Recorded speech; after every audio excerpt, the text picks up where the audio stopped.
नमस्कार दोस्तों, स्वागत है आप सभी का फिर से हमारे चैनल दैनिक मंत्र पर। श्री शिवाय नमस्तुभ्यम। हर हर महादेव, जय महाकाल। कैसे हैं आप सभी लोग? देखिए, हम सबको पता है सावन का बहुत पवित्र महीना चल रहा है और अब आ गई है सावन मास की एकादशी का दिन। जिस दिन आपको शिवलिंग के चारों ओर वाला उपाय करना होता है। पूज्य गुरु जी ने कहा कि जब आप वर्षों से कोई कामना की पूर्ति के लिए उपाय कर रहे हो, वो कामना पूरी नहीं हो रही, कोई दुख की घड़ी टले नहीं रही है, धन नहीं आ रहा, बीमारी उन्हें घर बनाया हुआ है, तो इस वाले उपाय को सावन की एकादशी के दिन करना बिल्कुल मत भूलिएगा। मास में दो एकादशी पड़ती है, एक तो कामिका एकादशी और एक पुत्र द एकादशी। दोनों में से किसी भी एक एकादशी के दिन आपको ये उपाय करना है। चाहे कितनी भी बड़ी आपकी कामना क्यों ना हो, इस सावन के महीने में पूरी जरूर होगी। पूज्य गुरुजी की कथा से सुन करके और समझ करके पूरे उपाय को बड़े ही आसान भाषा में आपको बताऊंगा, परंतु उससे पहले आप सबसे एक छोटी सी प्रार्थना। जो लोग पहली बार आए हैं, चैनल को सब्सक्राइब जरूर कीजिएगा, वीडियो को लाइक करके देवा दीजिए। महादेव का कोई सा भी प्यारा नाम कमेंट बॉक्स में लिखना मत भूलिएगा। इस पूरे वीडियो में हम 3 महा उपायों के बारे में बात करेंगे, जो कि आपकी अलग अलग कामना पूर्ति के लिए सिद्ध होंगे। ध्यान से सुनना, समझने की कोशिश करना। सबसे पहले बात करते हैं पहले वाले उपाय की। देखिए, पहला वाला जो उपाय है वो आपको शिवलिंग के चारों ओर करना है। पूज्य गुरु जी ने कहा कि अगर आपकी बरसों पुरानी कोई इच्छा है, कोई कामना है, कोई हृदय की बात है, अब हर सोमवार, हर प्रदोष, हर शिवरात्रि, हर एकदशी उपायों पे उपाय कर रहे हो, आपको उस उपाय का फल नहीं मिल रहा, आपके मन में आया कि महादेव तक मेरी कामना नहीं पहुंच रही है, मेरी मनोकामना बाबा पूरी नहीं कर रहा है, तो सावन की दोनों में से किसी भी एक एकादशी के दिन आपको ये एक बार उपाय करना है। आपको क्या करना है, इसके लिए लेना होगा बेलपत्र। और इस सावन के महीने में बेलपत्र का कितना बड़ा महत्व होता है, ये मुझे बताने की शायद जरूरत नहीं है। ठीक है, कितने बेलपत्र चाहिए? 108 बेलपत्र चाहिए। अब आपको घबराने की भी जरूरत नहीं है, क्योंकि भैया कहाँ मिलेंगे। अगर आप शिवालय में जाएंगे ना, तो शिवलिंग के ऊपर ही आपको इतने सारे बेलपत्र मिल जाएंगे, उसके चारों ओर ही आपको इतने बेलपत्र मिल जाएंगे। तो आप वहां से 108 बेलपत्र सुंदर सुंदर, कहीं से भी खंडित ना हो, ऐसी बेलपत्र लेकर के आ जाना है, धोकर के स्वच्छ जल से।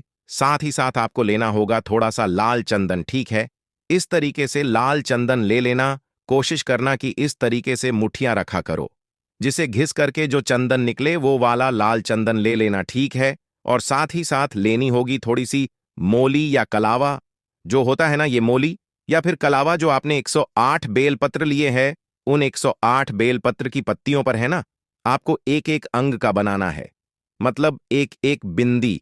इसकी चिकने हिस्से की तरफ ओम नमः शिवाय मंत्र का स्मरण करते हुए, या फिर सांब सदा शिव इस मंत्र का स्मरण करते हुए आपको सभी बेलपत्र पर एक एक दिन लगा देनी है। ठीक है, और इसकी डंडियों को तोड़ना नहीं है। ये वाली जो डंडी है ना, इसे तोड़ना नहीं है। इन्हीं डंडियों में से पिराते हुए आपको इस बेलपत्र की माला बनानी है। उस लाल धागे में 108 बेलपत्र की माला। इस चीज का ध्यान रखना, जो मोलिया कलावा लिया है ना, उसी में आपको 108 बेलपत्र की माला बनानी है।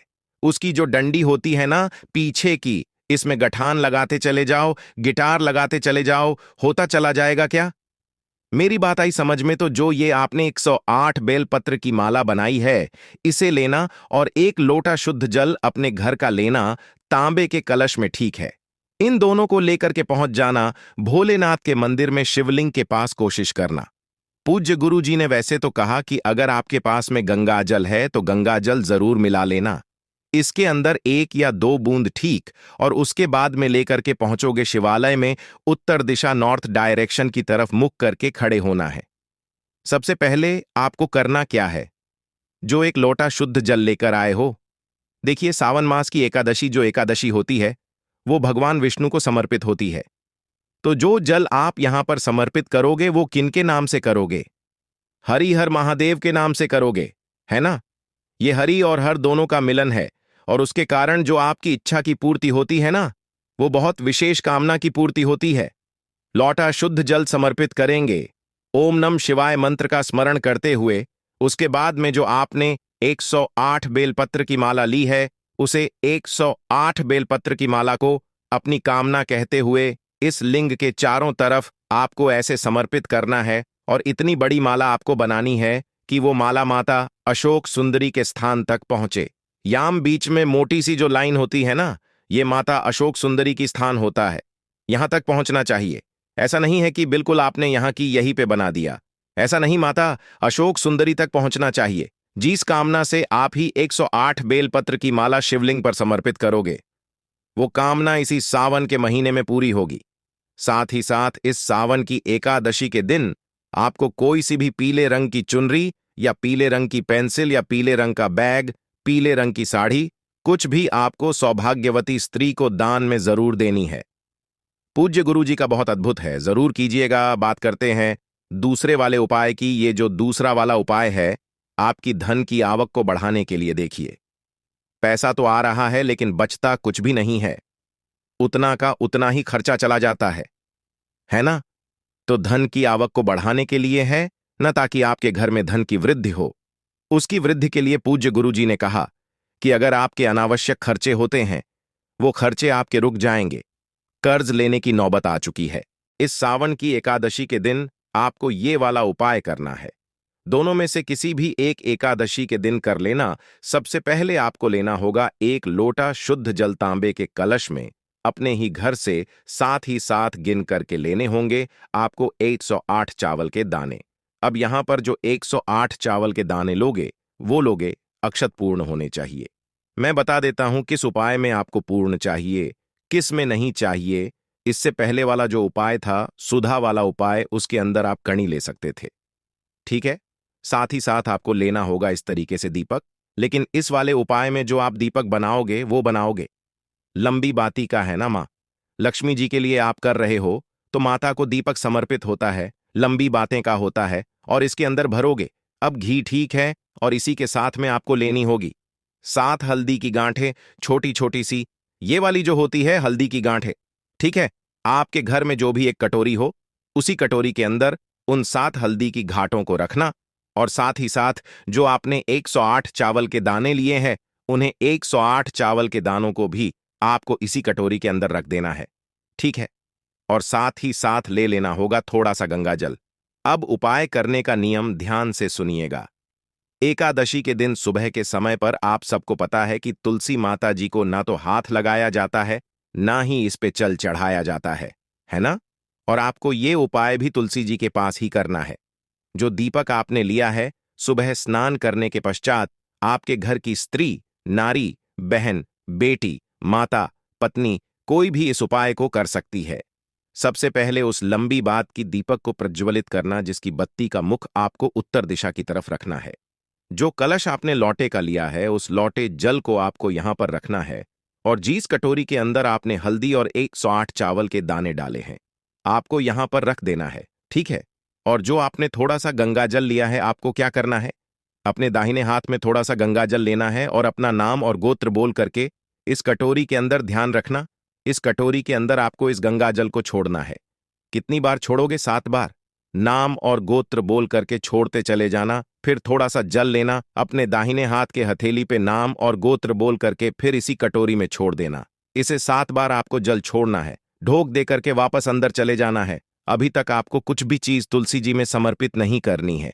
जब एकादशी के बाद अगला दिन आएगा, चाहे वो प्रदोष का हो, चाहे द्वादशी का हो, उस दिन आपको क्या करना है? वापस इसी तुलसी जी के पास में जब आप सुबह के समय चाहेंगे, तो एक नया दीपक वापस से तैयार करना। पहले लंबी बातें का दीपक यहां पर लगा देना। जो कटोरी आपने यहां पर रखी थी, उस कटोरी को पूरा का पूरा तुलसी जी में ही समर्पित कर देना। और उसके बाद में ये वाला जो कलश है, इस कलश को आपको तुलसी जी में समर्पित कर देना है। पूज्य गुरु जी ने कहा कि जो व्यक्ति सावन की एकादशी के दिन इस उपाय को कर लेता है, जिस घर आंगन में ये तुलसी लगी हुई रहती है, उस घर में कभी भी महाराज धन की आवक रुकती नहीं है। पूज्य गुरु जी का बहुत अद्भुत उपाय है, जरूर कीजिएगा। बात करते हैं तीसरे वाले उपाय की। और तीसरा वाला जो उपाय होगा, ये होगा आपकी बीमारी को लेकर, कि चाहे आपकी किसी से भी संबंधित बीमारी हो, शारीरिक बल ना हो, शारीरिक कमजोरी बहुत ज्यादा है ना? मतलब जिसे दुर्बलता कहते हैं ना, बहुत ज्यादा पतला कोई व्यक्ति होता है, शरीर में ताकत नहीं रहती, खाता पीता नहीं है ना, तो उसके लिए नंदेश्वर महादेव का ये उपाय करना बिल्कुल मत भूलिएगा। देखिए आपने करना क्या है। सबसे पहले आपको इस तरीके से लेना है हरा मूंग। ठीक है, इस हरा मूंग को आपको जल के अंदर थोड़ा सा फुला लेना है। ठीक है, कितना? 1 कटोरी के बराबर आपको लेना है जल के अंदर। 4-5 घंटे तक इसे रख देना, भिगो देना, और करके जब ये फूल जाएंगे, फूल जाने के पश्चात आपको इस कटोरी में लेना, और इसी कटोरी के ऊपर आपको मात्र एक गुड़ का टुकड़ा रखना है। इसी के ऊपर रख लेना कुछ इस तरीके से, ठीक है। और ये जो गुड़ का टुकड़ा रखा है, इस कटोरी को लेकर के साथ ही साथ एक लोटा शुद्ध जल तांबे के कलश में लेकर के आपको जाना होगा। भोलेनाथ के मंदिर में शिवलिंग के पास में उत्तर दिशा, नॉर्थ डायरेक्शन की तरफ मुख करके आपको खड़े हो जाना है। उसके पश्चात जो आपने एक कटोरी ली है ना, जिसके ऊपर आपने हरा मूंग और गुड़ रखा हुआ है, उसे आपको जलाधारी पर कहीं पर भी आपको रख देना है। दोनों हाथों में उस कलश को पकड़ना। जिस व्यक्ति के लिए आप ये उपाय कर रहे हो, उसका नाम और गोत्र बोलना, और इस संपूर्ण जल को नंदीश्वर महादेव के नाम से, किन के नाम से करोगे? नंदेश्वर महादेव के नाम से उसे समर्पित करना। समर्पित कर देने के पश्चात इस जलाधारी पर रखी हुई इस कटोरी को अपनी कामना कह करके उठा लेना, और उठा करके आपके आसपास में जो भी नंदी बाबा मिले, जो मिले जिसकी नाक में से रस्सी नहीं गई हुई हो, उनके पास में जाना। इस हरे मूंग और गुड़ को नंदीश्वर महादेव का नाम लेकर के उसे खिला देना। नहीं मिलते हैं तो आपके घर के बाहर जो गाय आए, उस गाय को आपको खिला देना है। जिस व्यक्ति के लिए आपने ये उपाय कर रहा है, उनके लिए शारीरिक बल, साथ ही साथ उनकी समस्त बीमारियां भी खत्म होगी। पूज्य गुरुजी के सभी उपाय बहुत ही ज्यादा खास और अद्भुत जरूर कीजिएगा। वीडियो पसंद आए तो लाइक जरूर करना, चैनल को सब्सक्राइब जरूर कीजिएगा।